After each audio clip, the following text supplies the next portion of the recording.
Welcome to the Professors of Profit Show, your go-to source for mastering business, critical thinking, and wealth building strategies. I'm Dr. F. Scott Field, the Professor of Profit, and each week we'll dive into how thought leaders and CEOs think, make decisions, and drive success. You'll learn how to think like a CEO, make smarter choices, and turn profit into long-term wealth.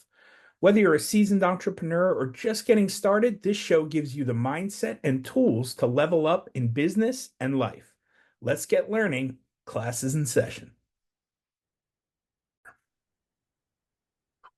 Hello, everybody. Welcome to a special episode of the Professors of Profit show. It's actually a case study show where we take one of our former excelling students and we kind of do a deep dive into their journey and what it was like working with me and seeing how that turned out for them and where they're heading in the future. I have with us today Dr. K Mastrocola. Kay, how the heck are you? I am thriving, which is very fun to be able to say. I never am much for like New Year's resolutions and stuff, but I always kind of pick words that I want to Hmm. resemble and carry through the year. And this year's is just confidence. I love it. Confidence in what I have and what I want to do. Yeah.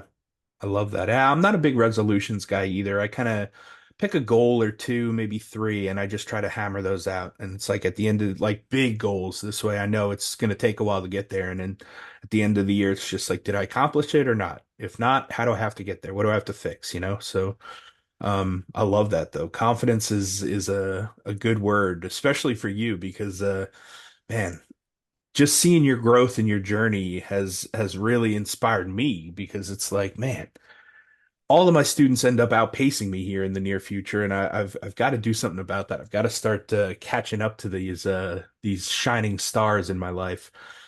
So tell us a little bit about like what helped you make the decision to work with me. Like why did you decide like, you know what, this old bald crazy man that's like hounding me, I need to probably work with him because he's saying some things that are interesting and I just need to know more. What pushed you over the edge to decide to work with me? One of the major things was that you were human. I felt like I meeting you in person definitely was kind of like a draw to it. Knowing that you were friends with my friends, having some of those connections, those inner circles we already kind of had intertwined that I wasn't even aware that we were running in the same ones as, was definitely like, okay, this is good people, my people. But truly it was kind of your investment in me, which I felt like, a lot of people don't see and or give. So for example, for everyone who doesn't really know who I am the three brain cells in a trench coat behind the PT meme page DPTs with anxiety. And really it's a meme posting page about funny nuances in physical therapy, higher education, and healthcare, where I just throw my thoughts on and people react to. And it was never meant to grow. If anything, I actually created the page out of spite for my therapist to be like, see, it didn't go anywhere because she told me to do it. And then it did. And now she Yeah. says that she's right, which was great because I love this like part of my life. And so when I met you and you were like, oh, like this is something really cool. I see your ADHD in this. I see you as a person, and I bet on the person, not the jockey, not the horse. Is Yeah. exactly what you told me. Um, and it was a way in which I felt seen as a person and not just a person with content. It's like you really wanted to invest your knowledge in me and help me grow instead of my brand grow, which was Yeah. really important to me. That's a huge takeaway that I hope that all of my students get because the thing that's going to get you there to your main goal, it's like, and it's not the goal isn't your business. The thing that's going to get you there isn't your business. Your business is a vehicle and a medium, but it's not the thing that's going to get you there. It's you. You're the key to the journey. You're the key to the end game and the goal. It's you. You're the secret. You're the key. The business is like I said, just that medium that you use to express yourself and be yourself and whatever it is you love to do. That's why it's so important to learn that zone of genius because starting and operating a business and growing and scaling a business, it shouldn't be the end all be all. You should be creating a lifestyle that your business works around, not vice versa, you know? Yeah, exactly. And I feel like that working towards that balance is something that's really important to me. And honestly, one of the like, if we're using like an inside out reference, like core memory moment that you kind of gave me when we first met is we were walking around the CSM exhibit hall, and there was a company where basically you sign up and like you get put in a database and you get text and you can pick up random PRN shifts everywhere, and not just like you're like a solo contractor that just pops in and out. And you had told me, you were like, yeah, that's nice, but you're trading your time for money.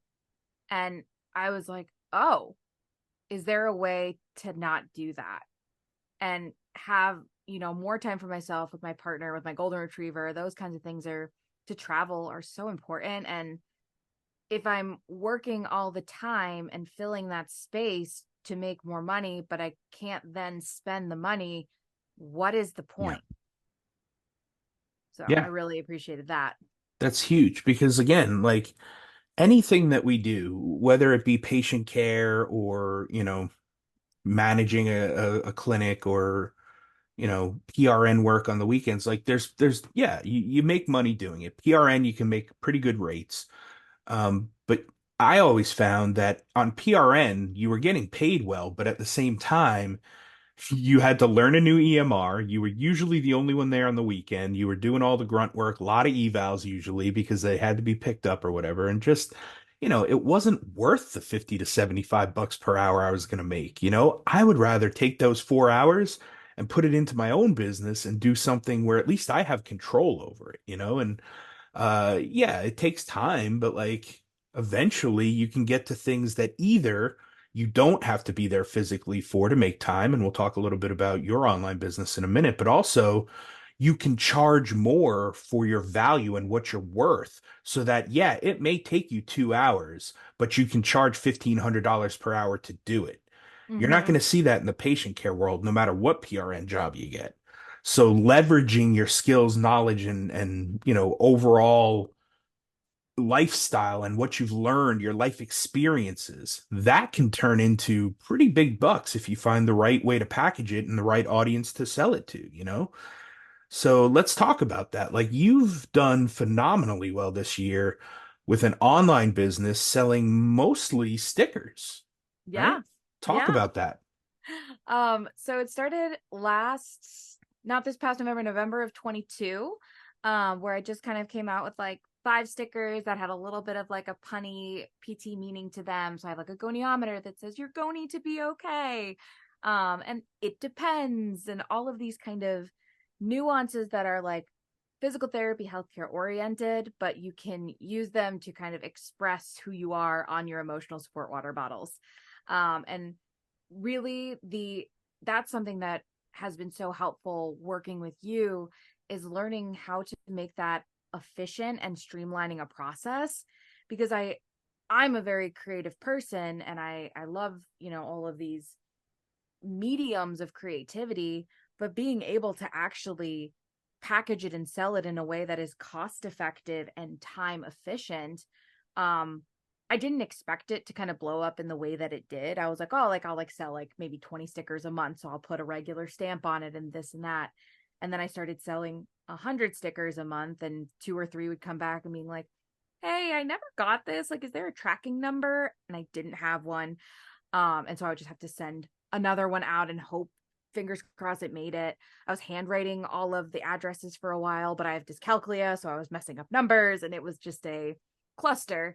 So working with you really helped me kind of like streamline that process and be like, oh, like these stickers like can be in a more automated fashion. I can use leverage Etsy to my advantage and print their labels. And then print on demand, which was a huge game changer that you taught me. Yeah.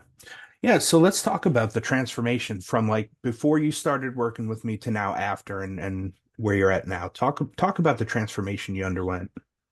Yeah. So I think, with your kind of like 10-week process and the different aspects of the business model, I feel like a lot of general business information out there is more focused around the business itself and not around the person running it.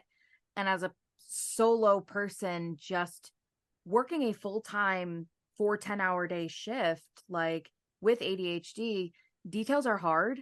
And being able to actually have like a mentorship program and education that was 1 hour a week, I could sit down. It was all about me and us. And then being like, what is your problem? And I'm like, efficiency and time management and this. And you're like, great, here's this lecture. Great. Here's this chart. Here's this information. Here's all these things I have prepackaged for you. So then I didn't have to waste any more time doing that, or searching for it. And it was really effective in the way it helped me understand how businesses worked in a way that PT school didn't teach me. Yeah, yeah, we don't learn enough about business in PT school. I'll be the first one to say that, but I think you hit on a key point there where, you know, we're in the information age. Everything you need to know about everything is out there. Like you just Google it. I mean, you can do that, but I'm a big fan of paying for mentorship and paying for coaching because it does condense your timeline. It gets you a lot more focused. You get a little bit of that hand holding, like, but I got this one specific thing, can you help with that? Yeah, no problem here. And the best part is like, I don't know everything. I'll be the first to admit that, but I know who does. So at least if I can't figure it out for you and I know who I can send you to figure it out, right?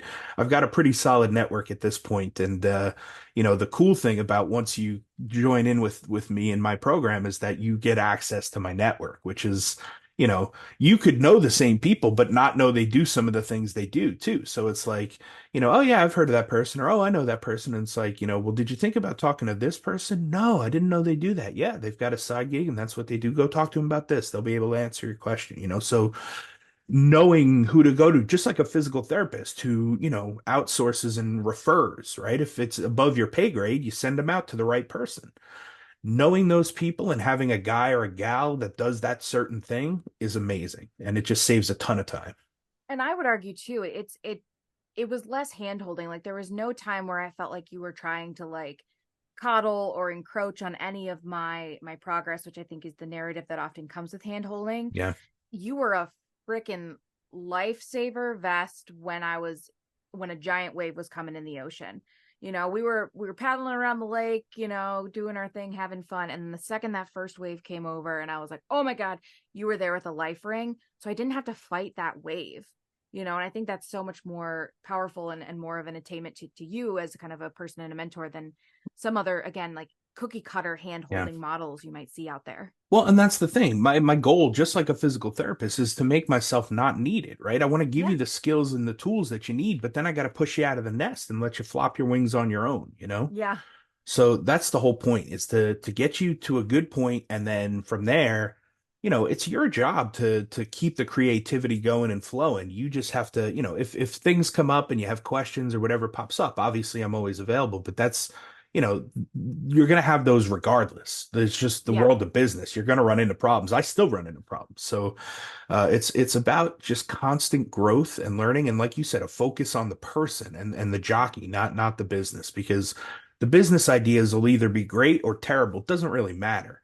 Can you be the person that can figure it out and navigate it to make it better and better and better and improve upon it week after week after week and just stay consistent with it? And you've done a phenomenal job of that.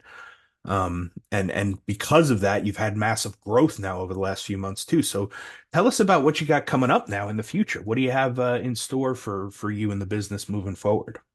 Yeah, I mean, tapping back into like a little bit like of that growth, expanding like beyond my stickers. I've been using a lot of print on demand, which I was so skeptical of. Like I'm to trust someone else's Yeah. process to do your thing is Yeah. really tough to outsource.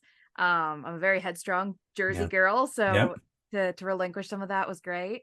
Um, and so I was able to kind of do like a huge Christmas launch that I don't think would have been capable if I tried to have any Yeah. kind of like stores in my 1 bedroom apartment, you know, and all of these different things. And coming up, after this kind of the success of the Christmas, I'm looking at, how can I be more present for the community right now? Um, So expanding my content beyond some of the like funny haha post and giving more into like a day in my life and a vlog type style. So mainly the entire goal of everything I do is people feel less alone. Yeah. Being neurodivergent and a physical therapist are not too often things you get to succeed with because of the way and the grip of higher education. Um, so being able to kind of give in the community in the ways of my podcast and some of my own kind of like study tools that I used for the MPTE 2 years ago, being able to offer those to my community and kind of grow, some are like, give here, take. I've done this. I don't need this anymore. I used it for me. I wish I had it. And some things that are a little bit more on the I put a lot of time and effort into this. There's a small cost to it, Yeah. but not egregious enough that a student could never even attain to touch it because Yeah. that's never my mission. Yeah.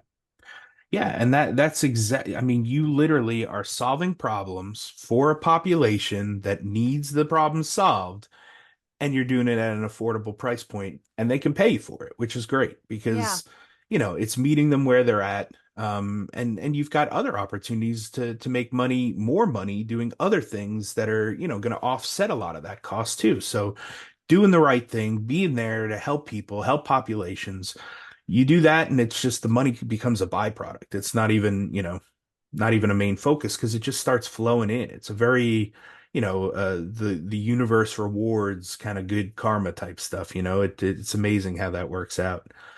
And it Okay, also thank it you. feels oh, I was just gonna No, say go ahead. it feels so good to be almost like I've been coined kind of the like big sister cool aunt of like the neurodivergent PT community. And to be that kind of person that people rely on to see this kind of stuff is very humbling. Yeah, To see themselves in my content, and I just really take that title with honor and pride as like being something to somebody that I never had will always be the goal. yeah. Yeah, I mean, again, I am new to the neurodivergent world, right? Only about a year or two since my diagnosis. So like it makes sense now in hindsight. I don't know that much has changed in my navigation of it, but I still use a lot of the same strategies and techniques I needed to get by and to survive. But now I know why it was such a struggle. It's nice to have that hindsight. But yeah, I love everything you're doing. Thank you for taking the time to come on and share your stuff with us. Where can people reach out to you and find more about the business and purchase some of that cool swag you got going on? Yeah, everything can be found. Mainly, I function through Instagram. I'm reaching into the TikTok space and will soon be moving into the YouTube space this upcoming year. Nice. But my handles on everything is DPT with an S, DPTs underscore with underscore anxiety. So DPT is with anxiety, scores between the words on all of my platforms. And then you can reach out in the DMs, and I'm always kind of checking them. Awesome. I'll drop all those links in the show notes. Kay, absolute pleasure catching up with you. Thank you so much for doing this, and here's to your success in the future. Thank you so much, Coach. If you're tired of the constant stress and pressure of living paycheck to paycheck, burdened by debt or student loans, and you're ready to take control of your future, it's time for a change. Starting your own side business doesn't have to be risky. It can be safe, smart, and a good way to build wealth and create the life you deserve. Head over to pteducator.com to see if you're a good fit for the Professors of Profit Masterclass, where we'll teach you the strategies, mindset, and tools to turn your business dreams into reality, all while managing your day job and financial responsibilities. You don't have to do this alone. Let's start building your financial freedom together.